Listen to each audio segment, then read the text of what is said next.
बुझ बुझ पंडित कौन नारी, काहुन ब्याहल है कुमारी। सब देवन मिल हरि दीन, चारु युग हरि संगलीन।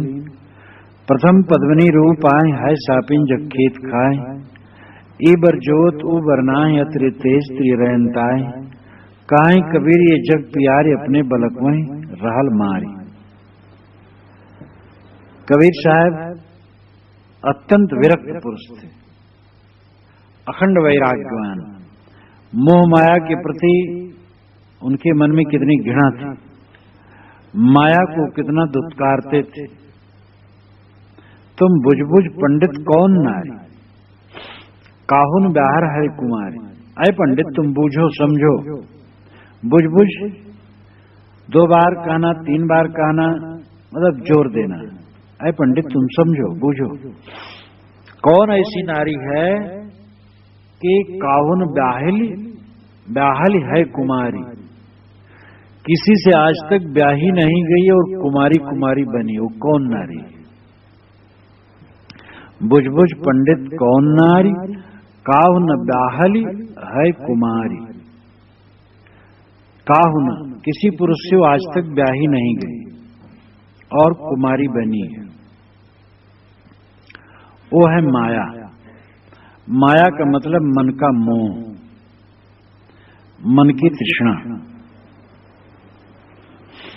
ये माया कहीं ब्याही नहीं गई। कहा जाता है माया एक बार एक महात्मा के पास गई और उसने कहा महाराज आपसे मैं विवाह करना चाहती हूं। तो कहे कि तुम्हारा अभी विवाह नहीं हुआ। कहे नहीं हुआ। कहे तुम्हारी क्या उम्र है। कहे मेरी उम्र तो पता नहीं, अनाद से हो, सदा से हो, अरबों खरबों बरस तो कुछ महत्व नहीं रखते। कि आज तक तुम्हारी शादी नहीं हुई क्यों। कहे जिससे मैं शादी करना चाहती हूं वो मुझे छोड़ते हैं, त्याग देते, नहीं करते हैं। और जो मुझसे करना चाहते हैं उनसे मैं नहीं करना चाहती। संसारी मुझे चाहते हैं तो मैं संसारी का त्याग करती हूं, और विरक्त को मैं चाहती हूं तो वे मुझे त्याग करते हैं। तो महात्मा ने कहा मैं भी तुम्हारा त्याग करता हूं। तो ये तो एक बात समझाने का तरीका है। माया किसी को ब्याही नहीं जाती, माया किसी की होती नहीं। जिस जमीन को हम खरीद करके अपने नाम पर बैनामा करवाते हैं वो न जमीन हमारी रह जाती न बैनामा रह जाता है। और इस जमीन का करोड़ों करोड़ों लोग बैनामा करा के इसी जमीन में गल गए। तो किसकी है जमीन। बैनामा कराना बुरा नहीं है, क्योंकि कहीं बैठना हो तो बैनामा कराना चाहिए। लेकिन ये समझना चाहिए कि ये सब क्षणभंगुर है, ये रोज रहने वाली नहीं है। माया मुट्ठी में नहीं रहती, वो तो अंजुलि में रहती है। और अंजुलि में पानी जो रहे तो पानी बह जाता है, रुकता नहीं। तैसे माया रुकती नहीं है।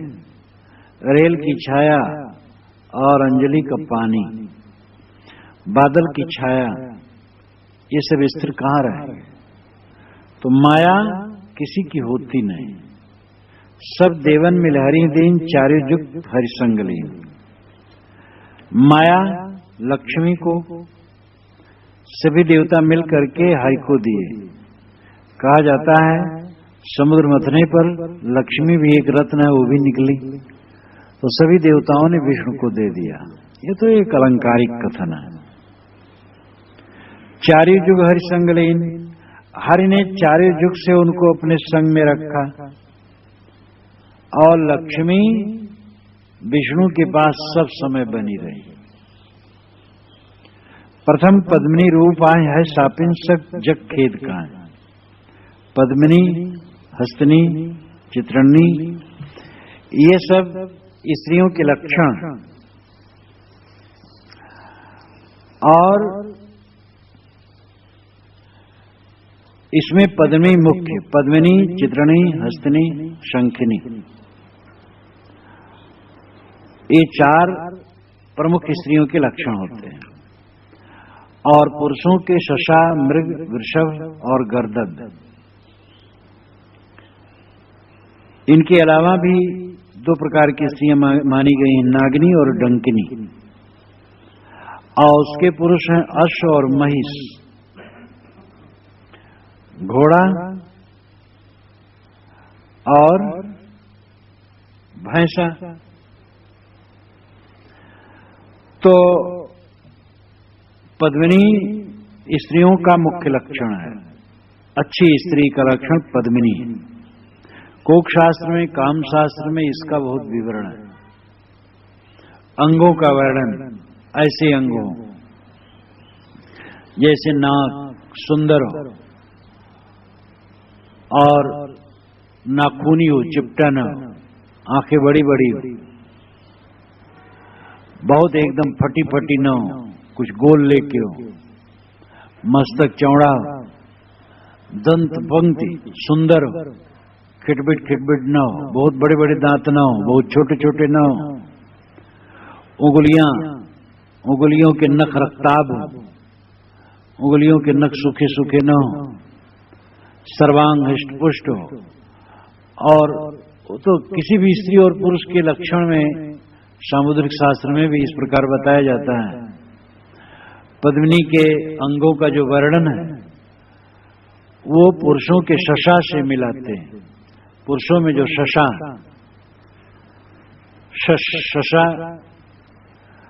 खरगोश, तो शशा नाम दिया जाता है पुरुषों को, पुरुषों के अंगों का लक्षण। तो ये स्त्री और पुरुषों के 4 या 6 लक्षण बताए जाते हैं। साहब कहते हैं प्रथम स्त्री पद्मिनी है, प्रथम पद्मिनी रूप आए। बड़ा वर्णन इनका है, बड़ा वर्णन है। साहब बिल्कुल उतार देते हैं।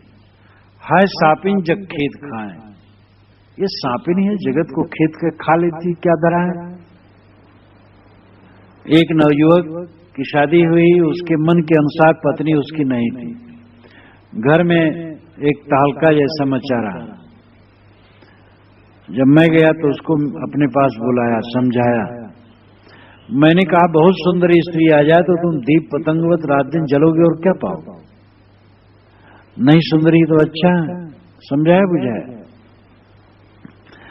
तो बहुत सुंदरी हो, बहुत आकर्षक हो, उसमें क्या फायदा है। साहब कहते हो सांपिनी और जगत को खदेड़ करके खा जाती। ईबर जोत उबर नाही अत्रे दे तेज त्रिय रहनता है। वह ईबर जोत, इनाम ऐसा बर, दूल्हा, जोत ज्योति, प्रतीक्षा करती है, खोजती, चाहती। उबर नाय, लेकिन उबर नहीं मिलता है। तो अतिरिक्त तेज त्रिय रहनता है। उस स्त्री को काम रूपी रात्रि में अत्यंत तेज काम ज्वाला उठती और वो तृप्त नहीं होती। ये मानते हैं कि पद्मिनी यदि शशा पुरुष को न पाए, चित्रणी मृग को न पाए, हस्तिनी वृषभ को न पाए, शंखनी गर्दभ को न पाए, नागनी अश्व को न पाए, डंकनी महिष को न पाए, तो उनको संतोष नहीं होता। वो लक्षण के अनुसार मिलना चाहिए। कोक शास्त्र का और शारीरिक अंगों के वर्णन का और श्रृंगार रस का एक बृहद शास्त्र है। अब वो शास्त्र पढ़ने को मतलब है अपने आप का घोर पतन करना। और श्रृंगार रस का वर्णन तो संस्कृत साहित्य में एकदम भरा है। कालिदास का काव्य अत्यंत श्रृंगारिक है, जो साधुओं को पढ़ना ही नहीं चाहिए और जो कोई साधना करना चाहे नहीं पढ़ना चाहिए। उर्दू साहित्य भी ऐसे भ्रष्ट होता है। उर्दू साहित्य और संस्कृत साहित्य दोनों भ्रष्ट होते हैं। अब ये मतलब नहीं कि संस्कृत भाषा में जो शास्त्र लिखे गए वो साहित्य, जैसे कालिदास इत्यादि के साहित्य। तो साहित्य जब कोई साधु पढ़ते हैं, कहीं काशी से हरिद्वार से कहीं मिलने आए, मिले कहीं, पूछता हूं क्या करते, आचार्य करता हूं, शास्त्री करता हूं। किसमें करते? साहित्य। तो मैं बहुत कहता हूं तुम्हें व्याकरण में करना चाहिए, सांख्य योग वेदांत में करना चाहिए, और ज्ञान का विषय करो। साहित्य में करना साधु को तो बड़ी मूर्खता है। साहित्य में कोई शास्त्रीय आचार्य करे, बड़ी मूर्खता है साधु। साधु को तो वैसे सामान्य भाषा का ज्ञान प्राप्त करके शास्त्रों को सीधे पढ़ना चाहिए और काम की बात जान ली। और डिग्री लटकाने की क्या जरूरत है?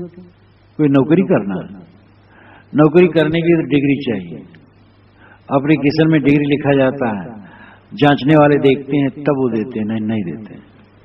यहां तो क्या डिग्री करना है, डिग्री लेना है, यहां तो आत्मज्ञान प्राप्त करना है।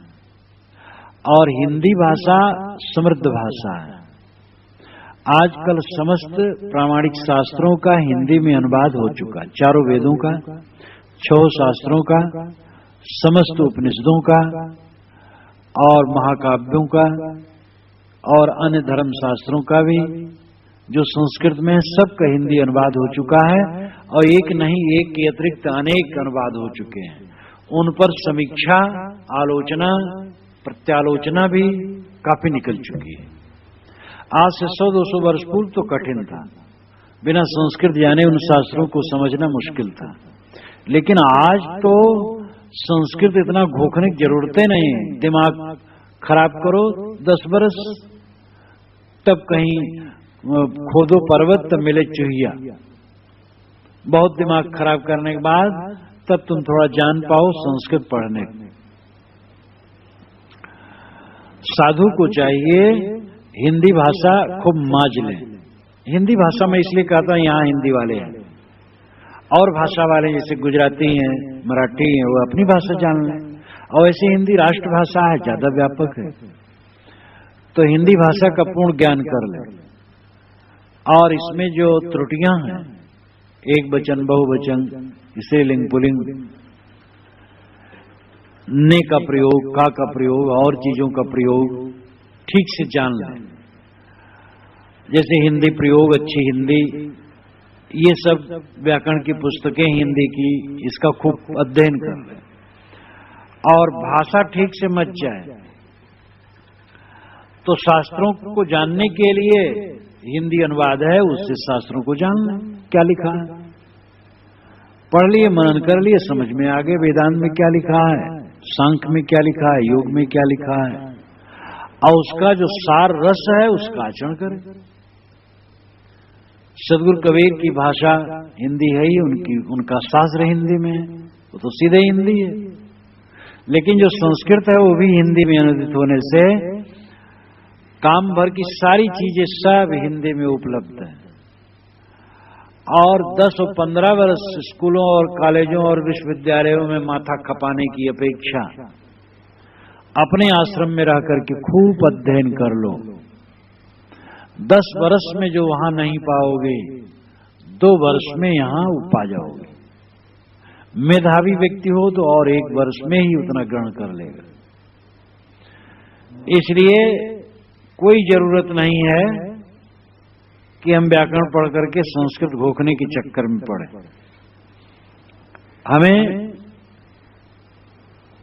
हिंदी के माध्यम से सिद्धांत को समझ लेना है। तो मैं कह रहा था कि संस्कृत साहित्य और उर्दू साहित्य ये दोनों बड़े श्रृंगारिक होते हैं। आंगिक वर्णन ये कोई कल्याणकारी नहीं। बंदर, सूकर, कुकर, अन्य जानवर बिना कोक शास्त्र पढ़े, बिना श्रृंगारिक शास्त्र पढ़े प्रजनन करते हैं, और मनुष्य ये सब पढ़ करके तो अपने भ्रष्ट करता है, निरंतर करता और कुछ नहीं करता। कहें कबीर ये जग प्यारी अपने बलक में ढाल मारी। साहब तो वैराग के लिए करते हैं, इशारा मात्र कर दिए और खंडन करते हैं विषयाशक्ति का। कहीं कबीर ये जग प्यार साहब कहते ये माया जगत को बहुत प्यारी है, लेकिन अपने बलक में रहल मारी, ये अपने बालक को ही मारती रहती है, पैदा करती और मारती है। माया से जीव पैदा होता है और फिर माया में मोहता है। माया आसक्ति, विषयाशक्ति। माया केवल स्त्री नहीं है, पुरुष का मन स्त्री में भागता है, इसलिए स्त्री माया कहता है।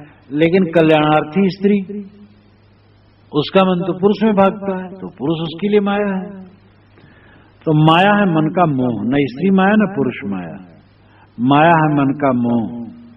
साहब कहते हैं पंडित बूझो कौन ऐसी स्त्री है जो कभी ब्याही नहीं गई, सदा कुमारी है। अगर ये बाहर की स्त्री को कहते साहब तो उनकी तो शादी होती है। यहां वो माया है जो किसी के साथ न हुई, वो मन का मोह। संसार के प्राणी पदार्थों में जो हमारे मन का मोह है वही भ्रांति है, क्योंकि ये संसार की माया हमारे साथ होने वाली नहीं है। इसलिए जो कुछ दिखाई सुनाई दे उनमें न रम करके जो देखता सुनता है उसमें रमे। बहुत सूक्ष्म बात है, दृष्टि उल्टा दो बस। जाते सकलो परखिया सो पारख निज रूप। जिससे तू सबको परखा वो पारख निज रूप है। तहां होए स्थिर तू, बस वहीं स्थिर हो जा, नहीं जाए ब्रह्मकूप, फिर मन के भाष अध्यास में न जा। तो बाहर मत भटको, अपने में लौटो। तुम जानते हो जिसको उसमें न भूलो, जानने वाले में ठहरो। जानने वाला दृष्टा साक्षी स्वयं है।